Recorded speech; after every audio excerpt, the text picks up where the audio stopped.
Hello everyone, नमस्कार सभी को। आप सभी का स्वागत है दोस्तों। तो चलिए आज के सेशन में हम लोग झारखंड में धार्मिक आंदोलन से रिलेटेड एमसीक्यू प्रश्न देखेंगे और एज ए रिवीजन के रूप में ये प्रश्न को देख रहे हैं। आप ऑलरेडी इसे अगर आप प्रैक्टिस नहीं किए हैं तो इसे टिक आउट कर लें। इसके बाद ये सेशन को देखिएगा तो काफ़ी मेमोरेबल और याद रहेंगे।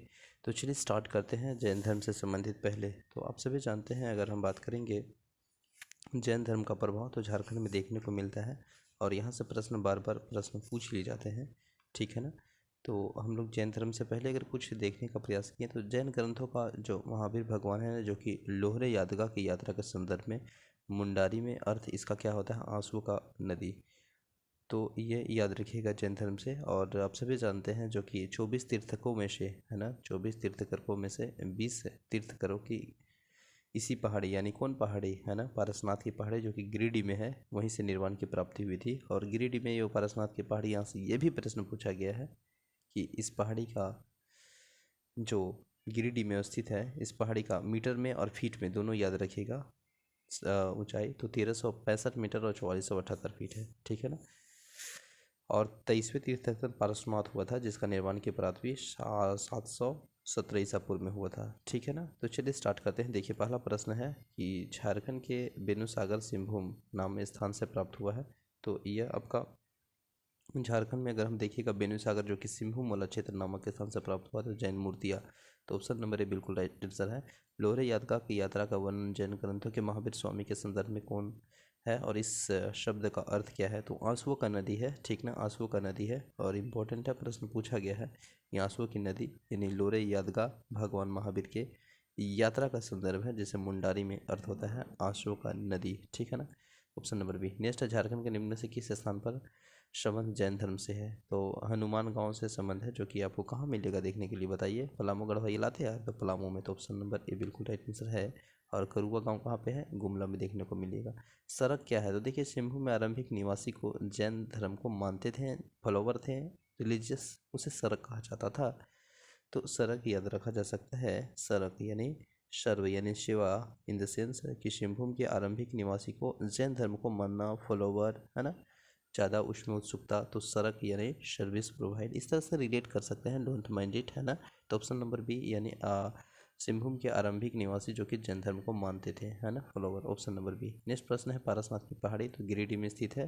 प्रश्न पूछा गया है 1365 मीटर, फीट में बात किया जाए तो 4478, कहाँ पे है, गिरिडीह जिला में स्थित है पारसनाथ की पहाड़ी। इंपॉर्टेंट प्रश्न है, इसलिए मैं बार बार रिपीट कर रहा हूँ। 24 तीर्थकरों में से 20 की तीर्थकर की निर्वाण की प्राप्ति इसी पहाड़ी से हुआ था। और 23वें तीर्थक आपको पारसनाथ मिलेगा देखने के लिए। और 23वें कौन मिलेगा, पारसनाथ। और पहला अजीतनाथ, ठीक है ना। नेक्स्ट प्रश्न है, झारखंड के पहाड़ी किस धर्म का प्रमुख तीर्थ स्थल है, तो वह जैन का। इसके बाद नेक्स्ट प्रश्न देखिएगा, 7 प्रश्न है। और 7 में है, झारखंड के किस स्थान पर जैन धर्म का मक्का कहा जाता है। तो पारसनाथ को कहा जाता है जैन धर्म का मक्का। पारसनाथ पहाड़ी का निर्माण प्राप्त करने वाले प्रथम जैन तो वह अजीत थे। दूसरा में शंभुनाथ है। तीसरा में देखिएगा तो आपको मिलेगा, तीसरा में मिलेगा अभिनवनाथ।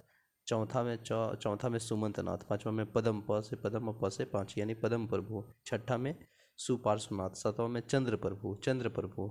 पदम प्रभु पाँचवा में, सातवां में चंद्र प्रभु, छठा में सुपार्श्वनाथ, सातवां में सुविधिनाथ, और 9 में शीतलनाथ, और 10 में श्रेयातनाथ। तो देखिएगा ऑप्शन नंबर क्या पूछ रहा था, प्रथम तो अजीतनाथ हो जाएगा। और नेमिनाथ ये 19वां में है, ठीक है ना।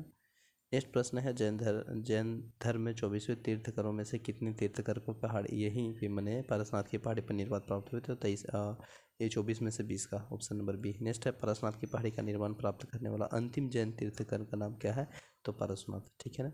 जैन धर्म के 23वें तीर्थकर पारसनाथ का निर्माण झारखंड के पारसनाथ पहाड़ी के कब हुआ था निर्माण, तो यह हुआ था निर्माण 717 ईसा पूर्व में। चतरा जिले के कोल्हुआ पहाड़ी के संबंध में बताना है कि कौन सा कथन सत्य है ना। तो कोल्हुआ पहाड़ी के बारे में अगर हम बात करेंगे तो ये चतरा में देखने को मिलेगा। और इस पहाड़ी पर जैन और बौद्ध धर्म का अनेकों मूर्तियाँ अवशेष अभी भी विद्यमान है, बिल्कुल। और यहाँ पर 9 सर्पछयों युक्त जैन तीर्थकों का प्रतिमा है। और इस पहाड़ी के पत्थर पर एक पद चिन्ह है, जिसे जैन धर्म का अनुयायी पारसनाथ पद चिन्ह मानते हैं और उपयुक्त में से सभी। तो ऑप्शन नंबर डी सही राइट आंसर हो जाएगा। नेक्स्ट प्रश्न है, पलामू जिले के किस स्थान में जैन धर्म के पूजा स्थल प्राप्त हुए हैं? तो हनुमान गांव जो कि पलामू में देखने को मिलेगा, तो वहाँ पे यहाँ पूजा स्थल प्राप्त है। तो ऑप्शन नंबर बी बिल्कुल राइट आंसर हो जाएगा। मूर्तिया गांव कहाँ है?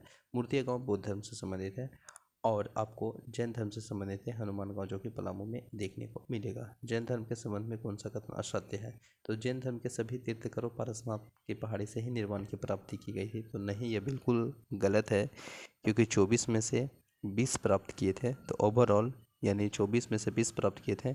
तो ये सरासर गलत है, क्योंकि जैन धर्म के सभी तीर्थंकरों पारसनाथ की पहाड़ी से निर्वाण की प्राप्ति नहीं किए थे। तो ऑप्शन नंबर ए गलत है। बाकी ये सभी देखिएगा तो ओवरऑल सभी सही प्रश्न है, आप देख लीजिएगा, ठीक है।